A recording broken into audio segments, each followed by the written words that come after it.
বাজারে ঠিক মাঝখানে আসলে এখানে বেশ কিছুদিন ধরে এই জায়গাটা কিন্তু একদম গর্ত হয়ে গেছে। আসলে এখানে আজমনগর খানহাট জামা মসজিদের মুসল্লিদের যাতায়াতের জন্য অনেক কষ্ট হয়। সেই জন্য আমি বিশেষভাবে অনুরোধ জানাচ্ছি আজমনগর ইউনিয়ন পরিষদের যারা দায়িত্ব রয়েছেন এখন বর্তমানে, যাতে এখানে সামান্য পরিমাণ মাটি বালি যে কোনো একটা দিলে চললো। এখানে জায়গাটা যে পানি জমানো আছে আমরা দেখছিলাম প্রচুর পরিমাণ, কিন্তু এখানে সামান্য বৃষ্টি হলে পানি কিন্তু এখানে জমা করা যায়। তো সেই জন্য বিশেষভাবে অনুরোধ জানাচ্ছি। আসলে এখানে দীর্ঘদিন ধরে সাধারণ মানুষের কষ্ট হচ্ছে। আজমনগর এখানে আজমনগর উচ্চ বিদ্যালয় রয়েছে, অনেক ছাত্র ছাত্রী এখান থেকে করে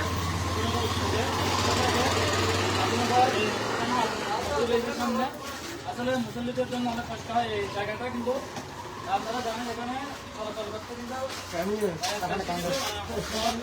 হচ্ছে। আসলে আমরা জানি এখানে কিন্তু সামান্য বৃষ্টি হওয়ার কিন্তু পানি জমা যায়, একদম জমা যায়। আমি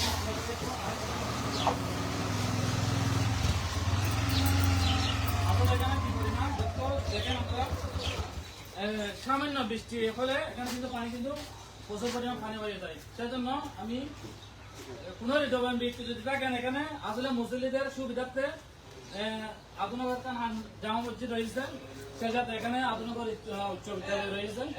আসলে পানি এখানে কিন্তু সামান্য বৃষ্টি হলে কিন্তু এখানে পানি কিন্তু জমাট হয়ে যায়। সেই জন্য বিশেষভাবে যারা এখানে সহযোগিতা করতে পারেন অবশ্যই দুই এক গাড়ি এখানে সোনা বা বালি দিয়ে অবশ্যই মুসল্লিদের সুবিধা হবে। সবাই একটু সহযোগিতা করবেন। আমি এখন কথা বলবো আজমনগর বিশিষ্ট ব্যবসায়ী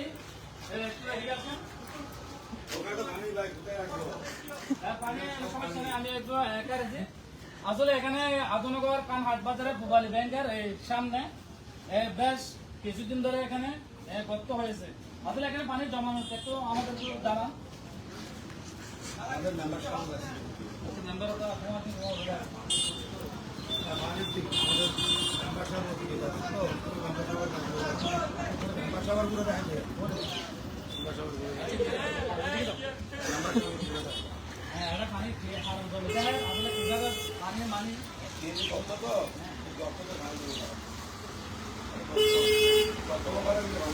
আসলে জায়গা দিয়ে আজমনগর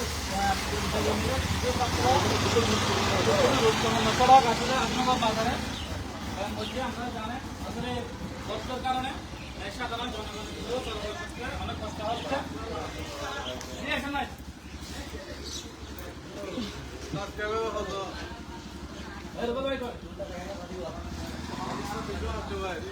আসলে আজমনগর বাজারের বিশিষ্ট ব্যবসায়ী আমরা ৫টি দোকান রয়েছে। আসলে দোকানের কোন রকম অসুবিধা হচ্ছে কিনা পানির জমা সব যেতে পারবে। আপনারা যদি এটা যদি আপনাদের সংখ্যা যদি না করেন তাহলে আমাদের বেশি চলাফেরা সবচেয়ে বেশি কষ্ট হচ্ছে। যদি আপনারা জায়গা করেন দেখেন আমাদের জায়গাটা একটু ঠিক করেন, বেশি না ৩ মাঠ দিলে হয়ে যাবে। আমি সব মাননীয় চেয়ারম্যান সাহেব এবং মেম্বার সাহেবকে অনুরোধ করছি আপনারা দয়া করে আমাদের জিনিসটা কালেক্ট করেন, না হলে আমরা ব্যবসা করতে পারতেছি না। আমার দোকানের সামনে কতগুলো ময়লা জমা রেখে দেখেন, তা আমরা কিভাবে ব্যবসা করবো? আপনারা আমাদের হেল্প না করলে, সাহায্য না করলে আপনারা তাড়াতাড়ি আমাদের সাহায্য সহযোগিতা বাড়া দেন এবং আমাদের ব্যবসা করতে পারি মতো আপনারা আমাকে। মিন্টু ভাইকে অসংখ্য ধন্যবাদ। উনি আসলে আপনাদের একজন ব্যবসায়ী, ওনার সামনে কিন্তু রয়েছে। আসলে এই গস্তার কারণে সাধারণ জনগণ যারা এই রুট দিয়ে চলাচল করে অবশ্যই তাদের কিন্তু অনেক কষ্ট হয়। সেই সাথে আমি বারবার বলছি যে আসলে আজমনগর খানহাট জামা মসজিদ রয়েছে সামনে, আসলে এখানে মুসল্লিরা যাতে অনেক কষ্ট ভোগান্তি রয়েছে এই জায়গা দিয়ে নামাজ পড়তে কিন্তু অনেক কষ্ট হচ্ছে। সেই সাথে আজমনগর উচ্চ বিদ্যালয়ের অনেক চলাচল করে। আমরা কিভাবে দেখেছে আমি আপনাদেরকে একটু দেখানোর চেষ্টা করবো। অবশ্যই আসলে এই জায়গা দিয়ে কোনো রকম চলাচলের কোনো সুযোগ নেই। সবাই একটু সহযোগিতা করার চেষ্টা করবেন, মুসল্লিদের যাতে সুবিধা হয়। আপনারা জানেন শিক্ষার্থী এখন আসতেছে কোন কোর্টটা দিয়ে দাঁড়িয়ে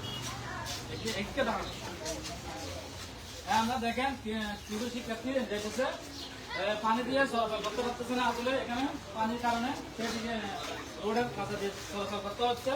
সবাই একটু ভিডিওটা শেয়ার করবেন, লাইক কমেন্ট করে দিবেন, যাতে প্রবাসী ভাইয়েরা চাইলে এখানে সহযোগিতা করতে পারবেন, আমাদের যাতে মুসলিমদের সুবিধা হয়। এবং চেয়ারম্যান সাহেব আসলে ব্যবসা করতে পারবো না, তাদেরকে বিশেষভাবে অনুরোধ জানাচ্ছি। সবাইকে অসংখ্য ধন্যবাদ। আসসালামু আলাইকুম।